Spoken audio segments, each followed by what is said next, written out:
Goeiemôre broeders en susters. Ons is baie hartlik welkom aan besoekers by ons. Nooi almal hartlik uit om saam te kom koffie of tee drink na die diens in Hoekstad. In die eerste plek, ons mededeling vanmôre, die familie van Tom, wat hierdie afgelope week oorlede is. Vrydag begrawe is ook hier. En dan ook Bram, julle en julle familie, mag die Here vir julle in sy krag en genade dra. Ons dink aan julle in die tyd, baie sterk.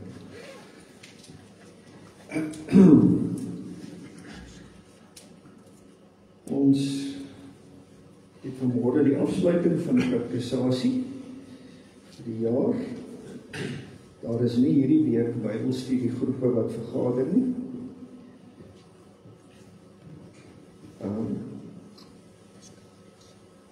Dat ons ook volgende Sondag wil saamkuier met 'n gebruikelike nagmaalsete na die nagmaalsdiens.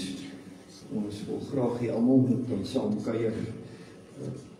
Probeer dit ook asseblief inruim. Dan die kerkraad vergader na die erediens.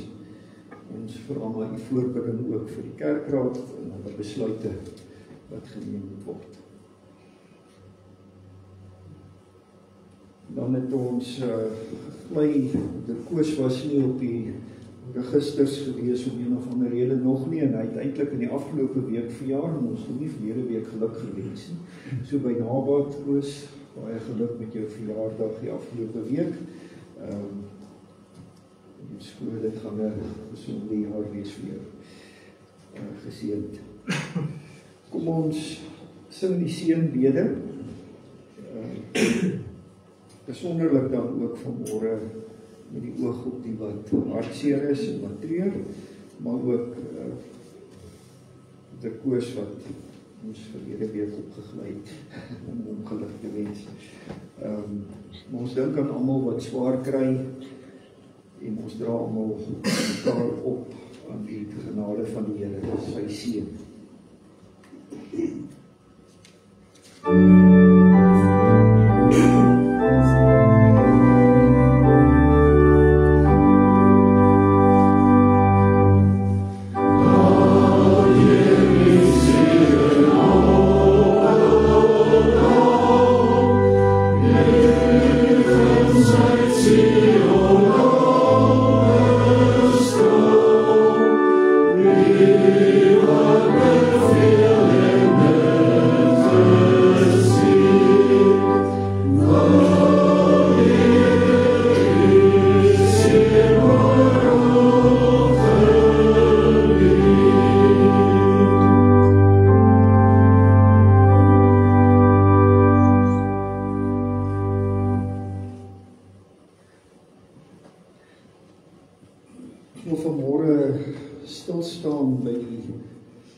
Psalm 33 sing hoe dat die Here lewe uit die doodgebied is ook in ons lewens in vers 5.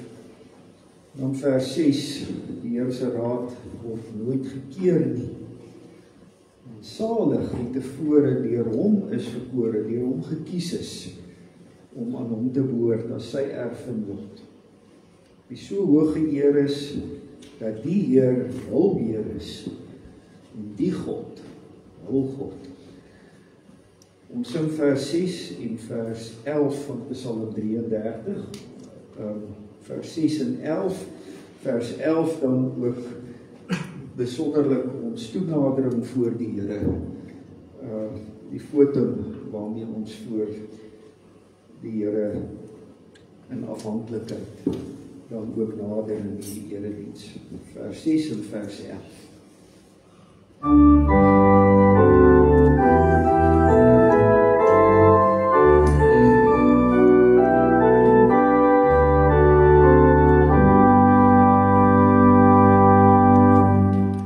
Heer se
Die Here antwoord op ons geloofsvertroue.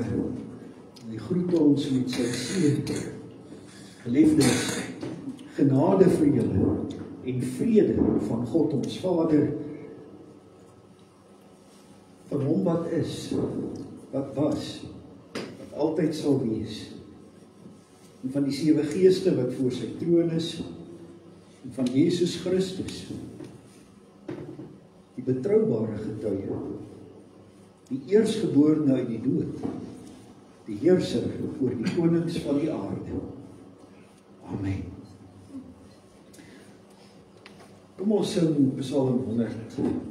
Bekende psalm, ons sing die hele psalm, die Here wat vir hom 'n volk bymekaar maak, om hom te dien, hom te eer, en laat ons dan ook voor hom in aanbidding leef. Daar gaan ons geloof saam bely, en na ons geloofsbelydenis sing ons die tweede bereiling van Psalm 127, se eerste 2 verse.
Ek glo in God, die Vader, die Almagtige, die Skepper van die hemel en die aarde, en in Jesus Christus, sy eniggebore Seun, ons Here, wat ontvang is van die Heilige Gees, gebore is uit die Maagd Maria, wat gelei het onder Pontius Pilatus, gekruisig is, gesterf het en begrawe is, hy die lyding van die hel ondergaan, wat op die 3de dag weer opgestaan het uit die dood, opgevaar het na die hemel, en sit aan die regterhand van God die Almagtige Vader, waarvandaan hy sal kom om die lewendes en die dooies te oordeel.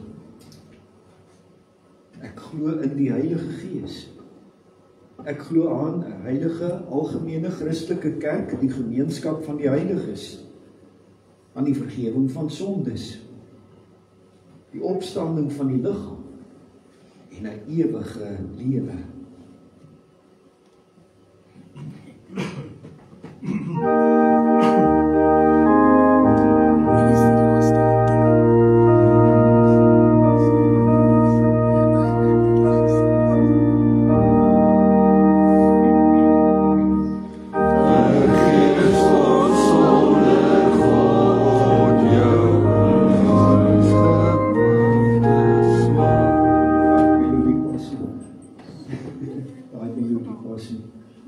Ek bly by my eerste melodie.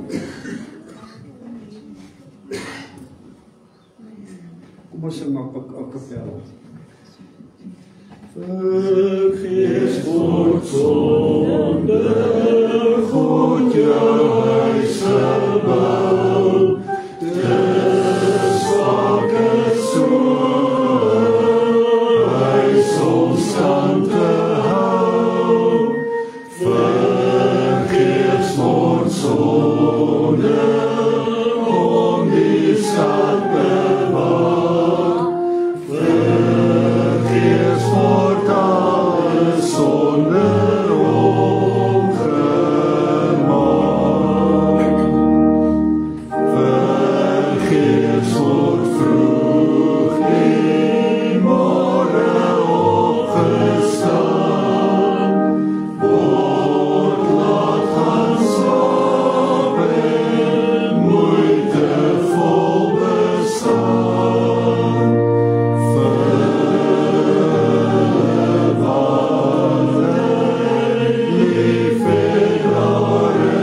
aansluiting by ons geloofsbelijdenis wil ek vanmôre artikel 16 van die Nederlandse geloofsbelijdenis lees.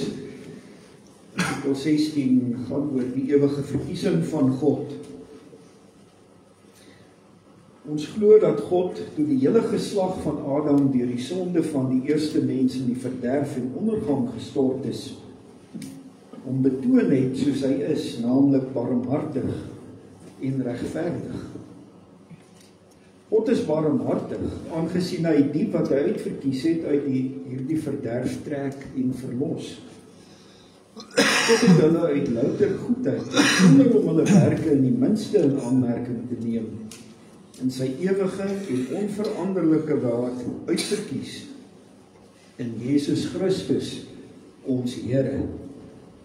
God is regverdig, deurdat hy die ander in hulle val en verderf laat bly, waarin hulle self gewerk het.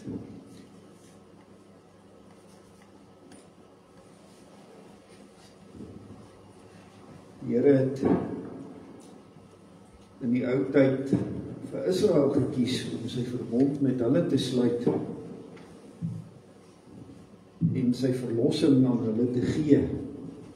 Voordat hy die wet gee in hoofstuk 19 sê hy dan ook vir hulle: julle het self gesien wat ek aan die Egiptenare gedoen het en hoe ek julle op arensvlerke gedra en julle na my gebring het. Geweldige kontras tussen wat die Here aan die Egiptenare doen en aan die Israeliete. Die Israeliete wat self nog op hierdie stadium geworstel het met afgoderry wat hulle in Egipte aangeleer. Dit sien ons in die gebeure van die goue kalf. Maar die Here se genade dat hy Israel kies terwyl hy Egipte oordeel. As julle dan nou getrou luister na my stem en my verbond nakom, dan sal julle onder al die volke my persoonlike eiendom wees, al behoort die hele aarde aan my. Die verkiesing het ook konsekwensie vir my lewe. Omdat die Here my syne gemaak het, moet ek dan ook binne sy verbond lewe, as syne lewe. Vir my sal julle 'n koninkryk van priesters, 'n heilige nasie wees. Toe het God al hierdie woorde gespreek: ek is die Here jou God wat jou uit Egipte land, uit die plek van slawerny uitgelei het. Jy mag naas my nie ander gode hê nie. Jy mag nie vir jou 'n gesnede beeld maak nie. Enige afbeelding van wat in die hemelruim daarbo, of op die aarde hieronder, of in die water onder die aarde is nie. Jy mag nie voor hulle in aanbidding buig nie, jy mag hulle nie dien nie, want ek, die Here jou God, is 'n besitlike God, wat kinders laat boet vir die sondeskuld van ouers, selfs die 3de en 4de geslag van hulle wat my verwerp, maar troue liefde bewys aan duisende, en hulle wat my lief het, my gebooie nakom. Jy mag die naam van die Here jou God nie misbruik nie, want die Here sal die een wat sy naam misbruik nie ongestraf laat. Gedenk die Sabbatdag om dit heilig te hou. 6 dae moet jy werk en alles doen wat jy moet, maar die 7de dag is 'n Sabbat ter ere van die Here jou God. Jy mag geen werk doen nie, nie jy, jou seun, jou dogter, jou slaaf, jou slavin, jou diere en die vreemdeling wat by jou is nie. Want in 6 dae die Here die hemel en die aarde en die see gemaak en alles wat daarin is. En op die 7de dag het hy gerus. Daarom het die Here die Sabbatdag geseën en dit geheilig. Behandel jou vader en jou moeder met eerbied, sodat jy lank kan leef op die grond wat die Here jou God vir jou gaan gee. Jy mag nie moord pleeg nie, jy mag nie egbreuk pleeg nie, jy mag nie steel nie, jy mag nie vals getuig teen jou naaste nie, jy mag nie jou naaste se huis begeer nie, jy mag nie jou naaste se vrou begeer nie, ook nie sy slawe, slavinne, beeste en donkies nie, enige iets wat aan jou naaste behoort nie. Kom ons antwoord met die loflied in Efesiërs 1 Ons sing die eerste drie reëls, eerste drie verse van die beruiming. Geseënd sy bo alle dinge die ewige God en Vader. En dan daardie hy aan die einde van daai reël word eintlik by die volgende reël. Hy het in die hemel seëninge vir ons in Christus toeberei. Want die genade aan ons bewys, hy het ons in Christus verkies voordat daar tyd op wêreld was. Ons sing die eerste drie verse van beruiming 1:1. Ons sing dit sittende sang.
Here ons almagtige God, ons buig klein en nietig voor U, die groot en heilige God. Ons dank U dat ons voor U kan buig. Dat ons wat in ons sonde verlore was,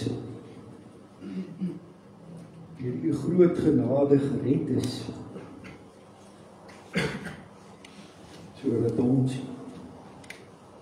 U ons Vader kan. Dat U ons in die groot genade in ons Here Jesus Christus, U Seun, ons Verlosser, dat U ons aangeneem het in Hom as U kinders. Sodat ons tot U kan bid, Abba, Vader.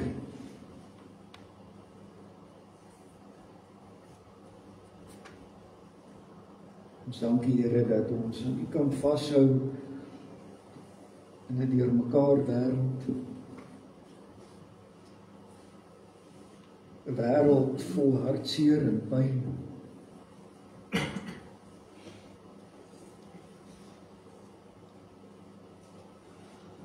'n Wêreld waar binne onsself baie keer onseker voel, seer gemaak word, hartseer beleef,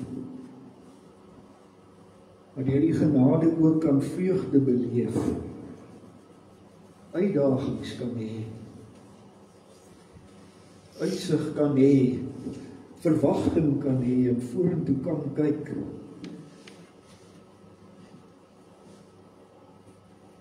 Dankie Here dat ons by U ons troos kan vind, maar ook ons hoop. Ons krag vir elke dag. Ook die rede waarvoor ons wil lewe. Kan lewe. Onder U sorg, onder U hand. U roeping wat U vir ons gee, vir ons betekenis gee aan ons bestaan.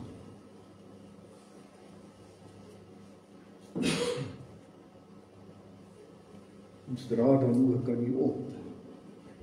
Elkeen wat worstel, elkeen wat siek is, in hierdie tyd ook, elkeen wat hartseer is,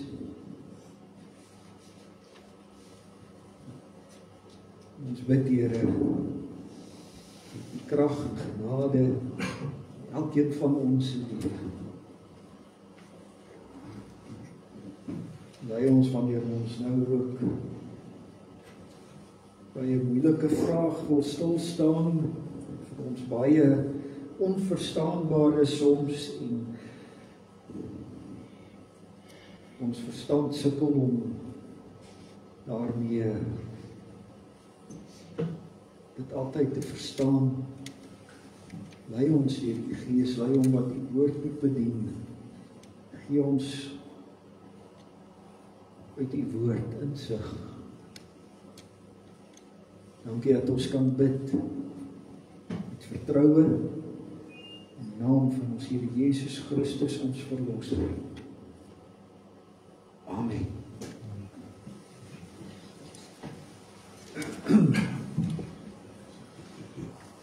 Ek wil vanmôre uit 2 gedeeltes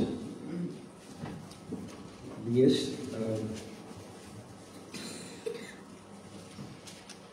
Die eerste plek uit Handelinge 12. Die gedeelte wat ons in Sedgefield hierdie week ook in Bybelstudie behandel het.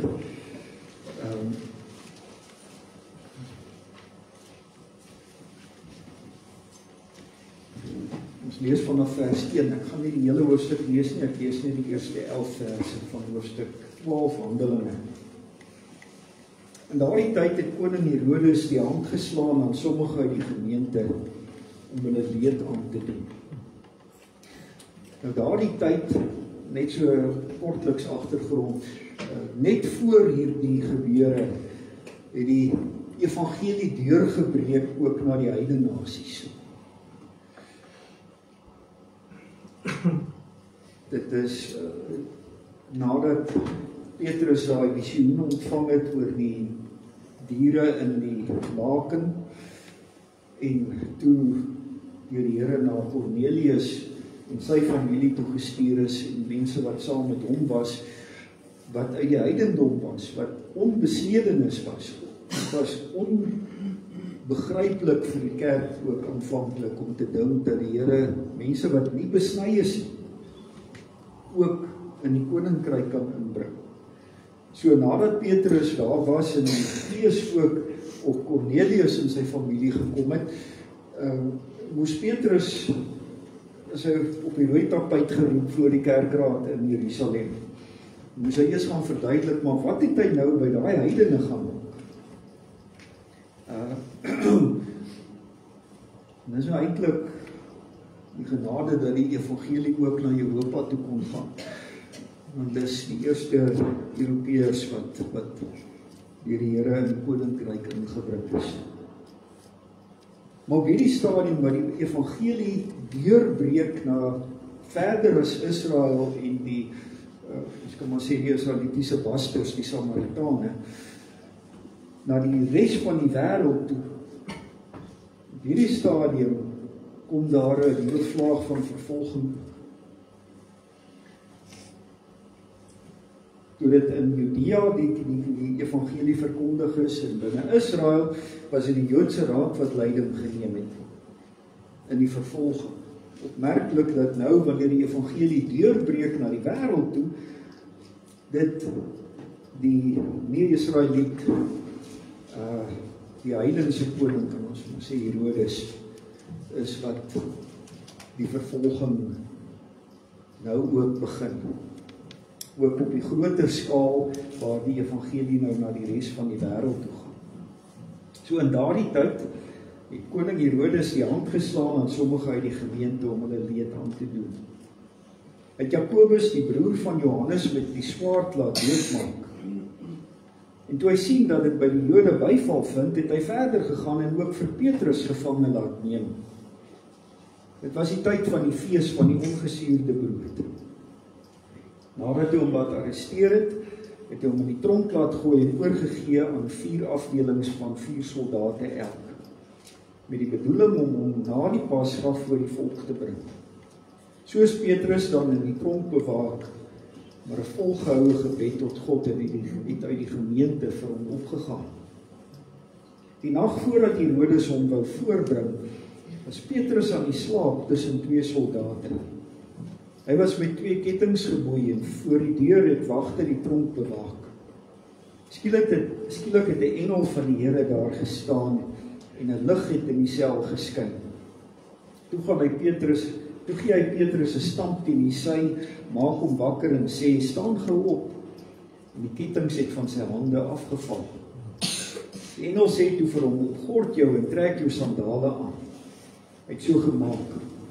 Daarom sê die engel vir hom, gooi jou boekleed om en volg my. En hy het uitgegaan en hom gevolg, sonder om te besef dat wat deur die bemiddeling van die engel gebeur het, die werklikheid is. Hy het nog steeds gedink, hy sien 'n gesig. Maar toe hulle by die eerste en tweede wag verby was, het hulle gekom by die eysterpoort wat na die stad lei, en dit het van self vir hulle oopgegaan. En hierdie is nou in die burg Antonia.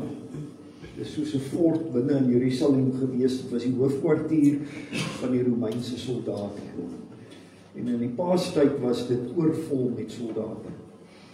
So, nadat hy uit die tronksel uitkom, moes hy nog deur hierdie fort kom, wat oorloop van soldate, en by die tweede wag, dis die tweede wag waarna hy verwys word, is die wagte wat hierdie kompleks bewaak het. So hy moes nie net by die tronk kon uitkom nie, hy moes deur hierdie hele fort kom, en by die wagte wat die plek bewaak, en by die hoofdeure ook verbykom, en deur die groot poorte wat in die nagte toegemaak is. En die engel lei hom deur al hierdie dinge. Toe hulle buitekant kom en een straat verder gestap het die engel hom met eens verlaat. Toe kom Petrus tot homself en sê, nou besef ek waarlik, die Here het sy engel gestuur en het my gered uit die hand van Herodes, ook van alles wat die Joodse volk verwag het. Lees dit tot sover. Dit is geweldig baie in hierdie hoofstuk waarby mens kan stilstaan. Maar ek wil ook met Maleagi 1 'n paar verse lees. Dit is 'n kernteksgedeelte wanneer oor die uitverkiesing ook gepraat word. Ek het julle lief, sê die Here, maar julle vra, hoe het u ons lief? Die uitspraak van die Here is Esau nie Jakob se broer nie. Tog het ek Jakob lief, maar van Esau het ek die afkeer. en ek het van sy bergland 'n verlate plek gemaak, sy erfdeel 'n plek vir woestynjakkalse. Ja, Edom sê, en dis die land van Esau, ons is verpletter, maar ons sal weer die pynhope opbou. Maar so sê die Here, heerser oor alle magte. Hulle kan maar bou, maar ek sal afbreek. Hulle sal die goddelose gebied genoem word en die volk vir wie die Here vir altyd vervloek het. Met julle eie oë sal julle dit sien en julle sal self erken, die Here is groot buite die grense van Israel.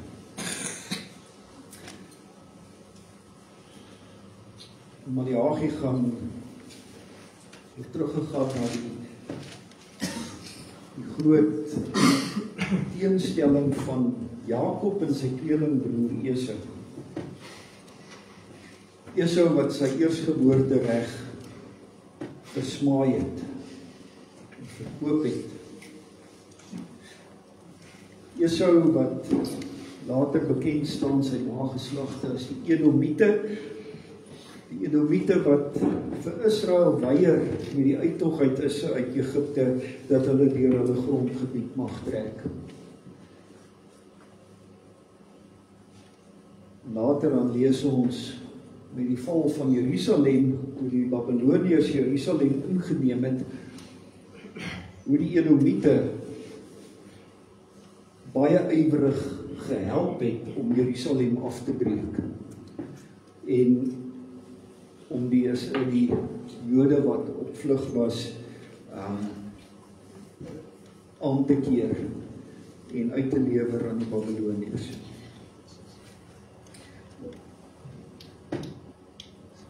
Dit klink asof dit nou net in die Ou Testament is wat hierdie geskiedenis is. Maar Herodes is ook 'n Edomiet. Die Herodes familie is nasate van Esau.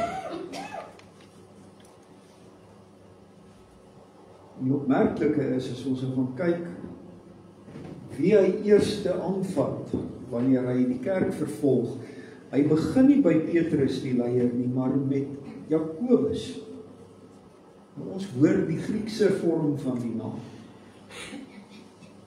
Is later in Grieks vir ons opgeteken, daarom die Griekse vorm. Maar hy sou waarskynlik in sy hele lewe niks anderster genoem gewees het as Jakob nie. Jakob.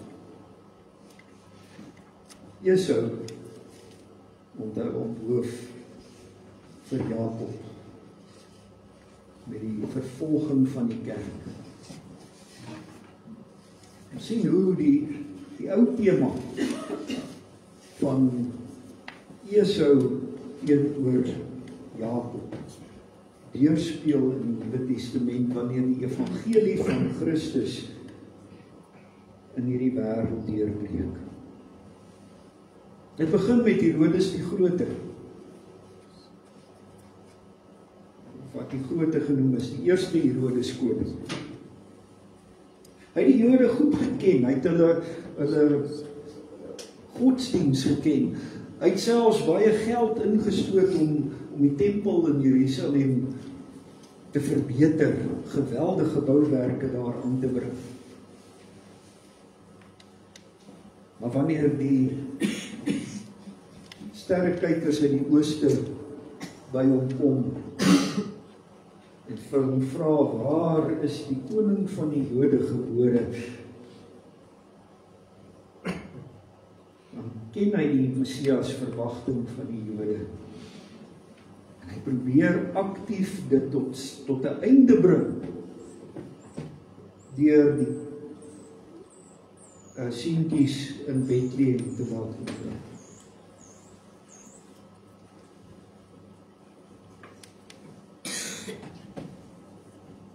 'n bietjie later is sy seun Herodes Antipas koning in Galilea.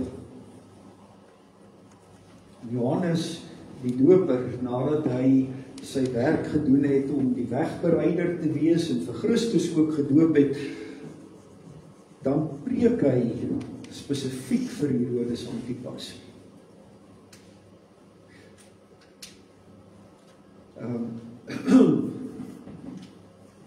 Net opmerklik ook die naam Johannes, sy Hebreëse naam is Jona. En laat ons dink aan die profeet Jona wat die Here gestuur het na Nineve om bekering aan die heidene te verkondig.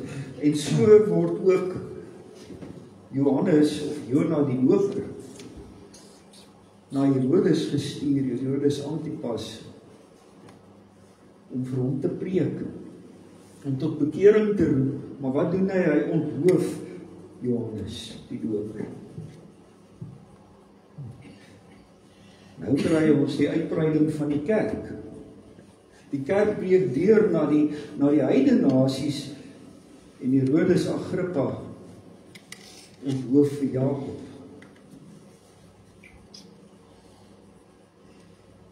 Nog later die kleinseun van Herodes die Grote, lees ons van aan die einde van Handelinge. Hy luister na Paulus se prediking en hy sê, jy bring my tot die rand van bekering. Maar hy staan die evangelie teen en hy laat meewerk dat Paulus afgestuur word na Rome, waar hy uiteindelik ook onthoof sou word. 4 geslagte. Herodes die Grote, sy seun Antipas, wat vir Johannes onthoof, sy kleinseun Herodes Agrippa, wat vir Jakobus onthoof, en sy agterkleinseun, wat die prediking van Saul weerstaan. Mens hoor al die gebooie, die besoek van die sondes en die kinders tot in die 3de en 4de geslag. 4 geslagte wat deur die loop van die geskiedenis van die uitbreiding of die koms van Christus en die uitbreiding van sy koninkryk aktief probeer om die koningskap van Christus te ondergrawe en die evangelie tot 'n einde te bring. Ou stryd van Esau en God, wil sê, God se raadsplan.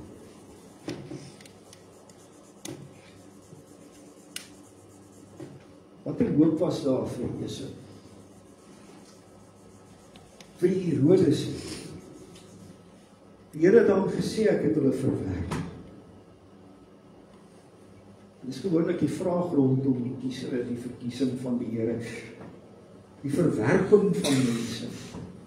Dat ons hier ook sien hoe dat in volheid 4 geslagte uit die nageslag van Esau aktief teen die Here ingaan. Maar die vraag is dan, maar wat is hulle hoop gewees en is dan nie gekies nie?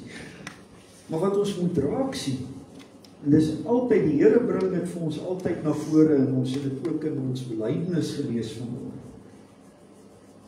Die wat verlore gaan regverdig verlore, dit gaan met hulle eie skuld verlore. Nie een van hierdie 4 geslagte van die Herodes het nie geweet wat die evangelie is. Dit is opmerklik dat dit selfs pertinent, dit word vir ons baie duidelik gestel met 2 van hulle in elk geval, hoe dat die woord aan hulle spesifiek gebring is. Maar ons weet uit die geskiedenis dat die ander 2 dit ook geken.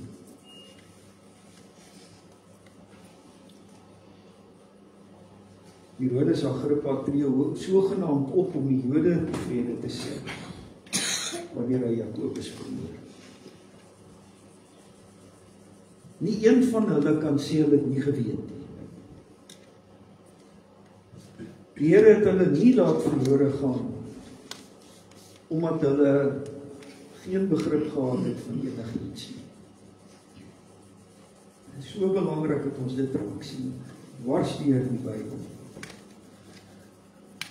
Wanneer die Here die Farao se hart verhard is, en die Farao wat eers sy hart verhard het, die Here werk daarop. Mense gaan verlore deur hulle eie skuld.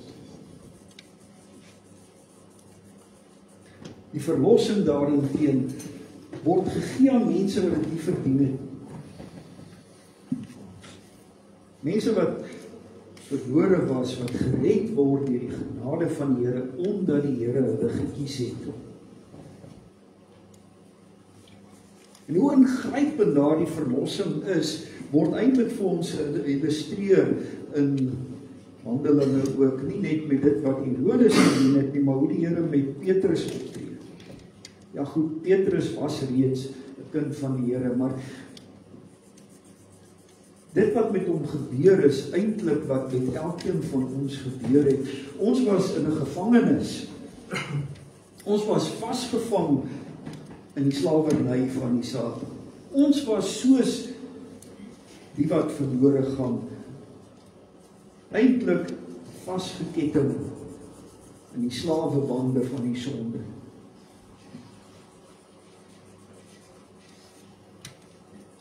Die Here het ons laat uitgaan waar dit eintlik lyk of dit onmoontlik is om uit te kom.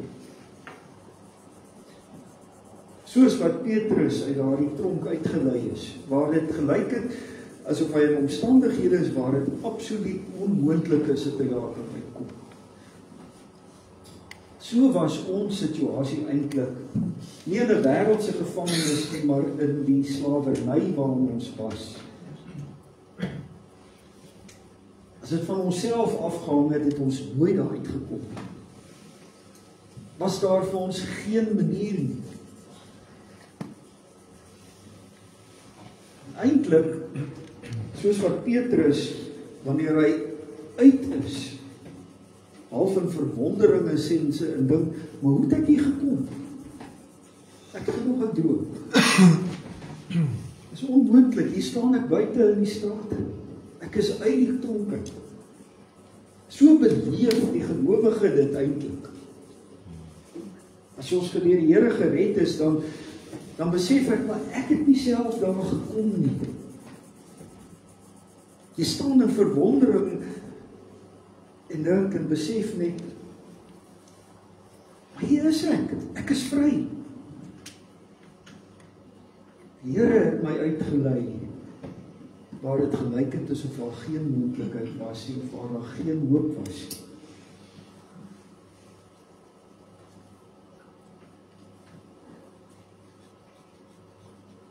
Die Here verlos sonder dat ons enige iets bydra.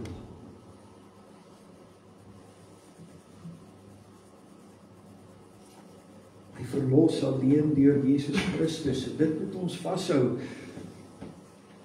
Hierdie dinge wat hier vir ons aangeteken staan in die midde van die uitdra van die evangelie van Jesus Christus. Uitverkiesing is nie moontlik sonder Christus. So het ons dit ook bely in die NGB. So is dit vir ons gegee in die lofsang in Efesiërs 1. Ons is in Christus uitverkies om aan God te behoort. Want God se regverdigheid het gevra dat daar oordeel moet wees. Dit kon nie anders. Die Here red nie net verlore mense sonder dat dit waaroor hulle verlore was aangespreek is. Ons was verlore deur ons sonde. Ons kon op geen ander manier vrykom as dat Jesus Christus betaal het.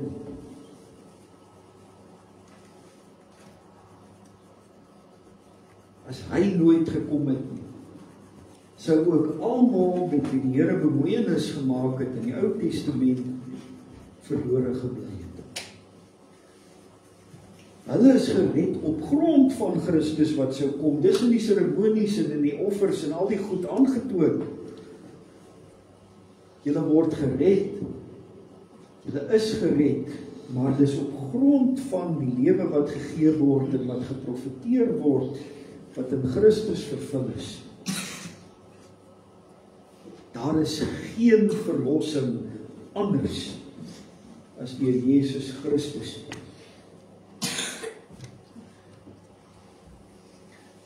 Ons gaan baie oor hierdie dinge praat, maar ek wil volstaan om net weer die 5 goed wat ek vir u ook in die nuusbrief 'n opsomming gegee het, net dit vas te maak weer in afsluiting. In die eerste plek moet ons onthou, wanneer ons met die uitverkiesing besig is, daar gaan dinge wees wat ek nie verstaan. Ons kan met ons beperkte verstandjies nie God se wysheid bevraagteken nie. En baie keer daai vraag, hoekom ek, hoekom nie iemand anders nie, hoekom die Here het dit gedoen. Daar is dinge wat ons net aanvaar in die geloof. Maar wat ons wel weet, God laat niemand verlore gaan wat dit nie verdien het. Soos wat ons het sien ook met die Herodes. Hulle het self teen dit wat aan hulle verkondig is ingegaan. Hulle gaan verlore op hulle eie skuld.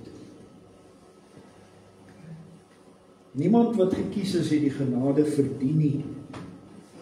Verlossing is voluit suiwer genade, bewys aan mense wat verlore was, maar wat deur God gekies is as sy eiendom.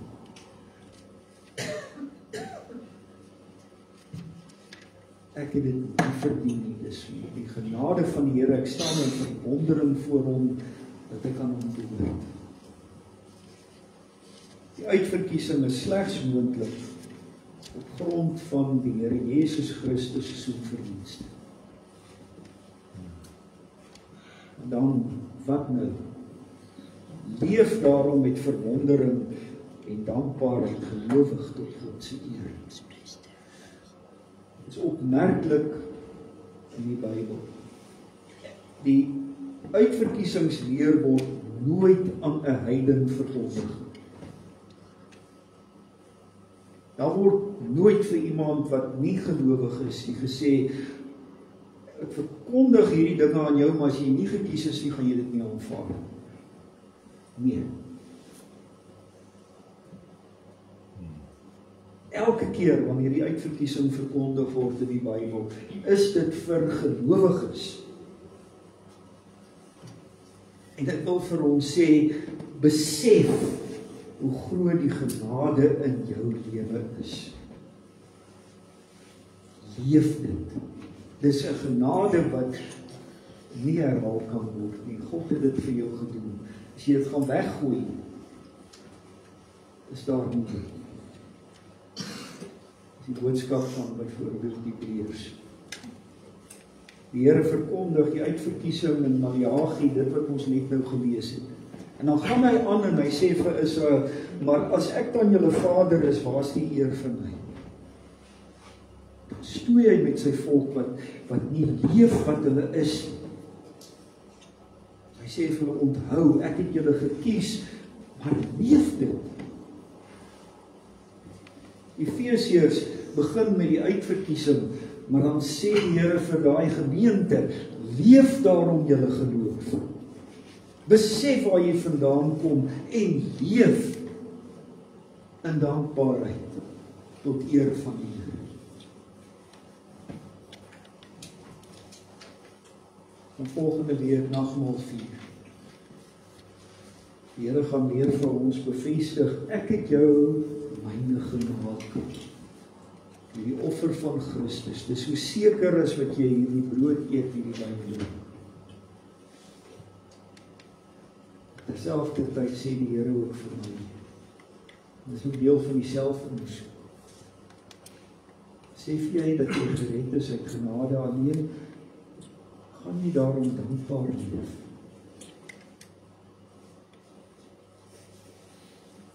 As baie mense wat verlore gaan in hierdie wêreld, gaan verlore deur hulle eie skuld. Jy is gered in Christus.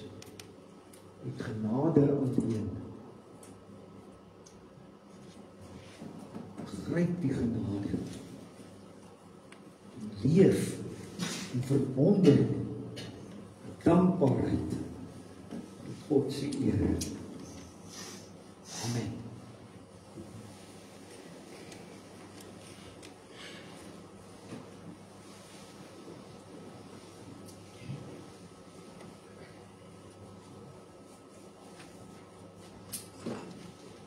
Here ons almagtige God en Vader,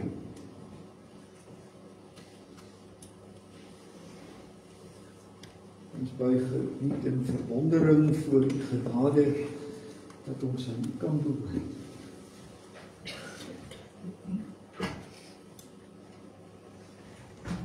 Dat U Seun na hierdie wêreld gestuur het om mens te word,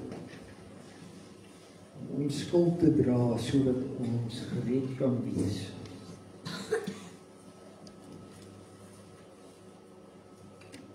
Dat U ons uitgewy het by die slawehuis van sonde en die oorheersing van die duiwel,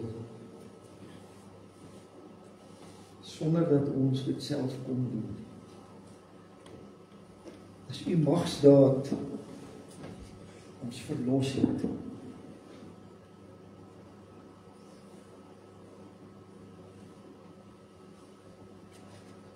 Heer, hoe groot U genade. En ons kyk na 'n wêreld rondom ons, 'n wêreld in opstand teen U, 'n wêreld wat verlore gaan.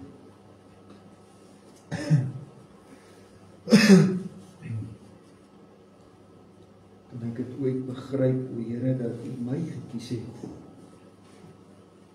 om aan U te behoort.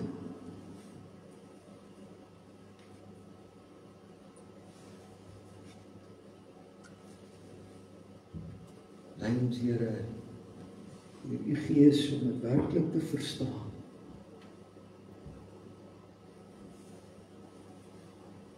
Hoe groot U genade in ons lewens is. Ons in plaas daarvan om U wysheid te bevraagteken, ons net sal oorgee aan U genade. Verwonderd staan voor die feit dat ons U ken en aan U behoort. Dat ons daarom in dankbaarheid sal lewe. U sal verheerlik met ons lewe. Die evangelie van genade die wêreld daar buite sal uitdra, wat ons nie weet wie daar is wat U ook wil red deur daardie evangelie nie. Lei ons om getroue getuies van U te wees teenoor hierdie wêreld, of hulle ons nou vervolg of nie.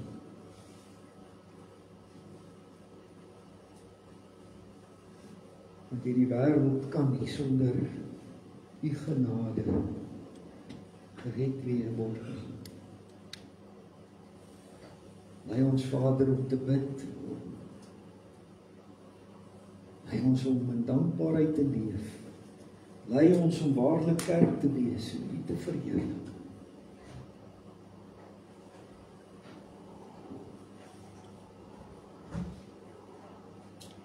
Dankie, Here, dat ons elkeen ons eie hart voor U kan oopmaak.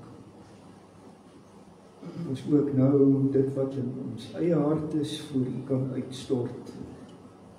Weet U hoor ons.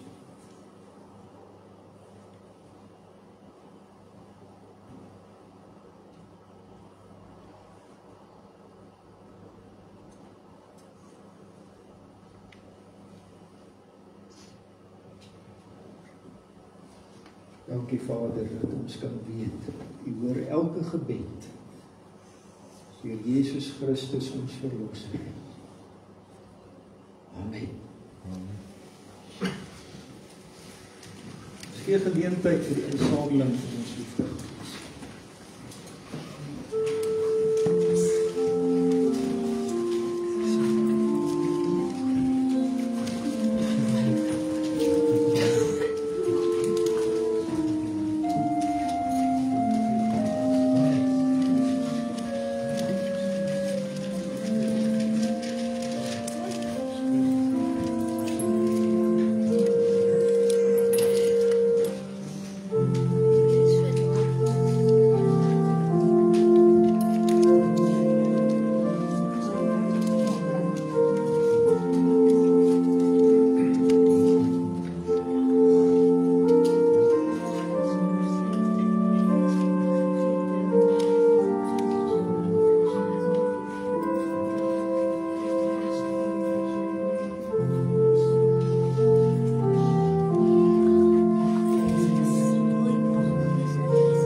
Psalm 190, Psalm 190 is 'n belydenislied wat baie van hierdie dinge saamvat in vers 2.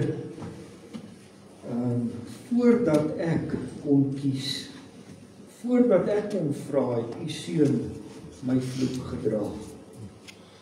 Ek kon net vind, ek het dit net agtergekom, u het my gekry, voor ek nog my skuld bely.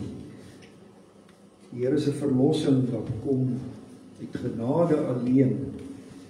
Daarom ook vers 3, u oor alles God en hoof, open oë van geloof, dat ons sien, geen goed of kwaad word aan toeval oorgelaat. God is in beheer, maar dan ook bokant dit wat ons kan verstaan, bokant ons begrip, verstand, hou u al wat is in stand.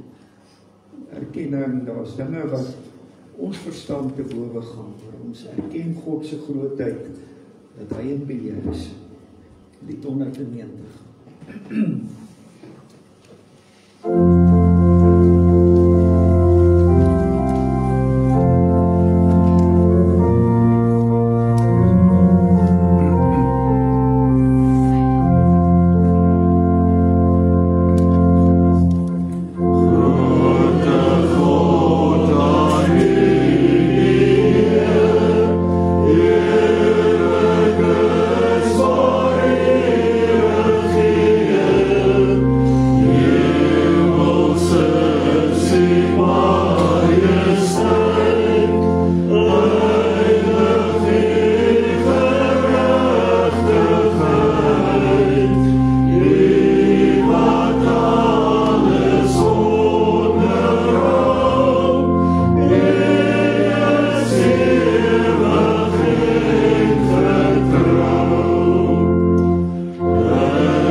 Geliefdes, die genade van ons Here Jesus Christus, die liefde van God, die gemeenskap van die Heilige Gees sal met u almal wees. Amen.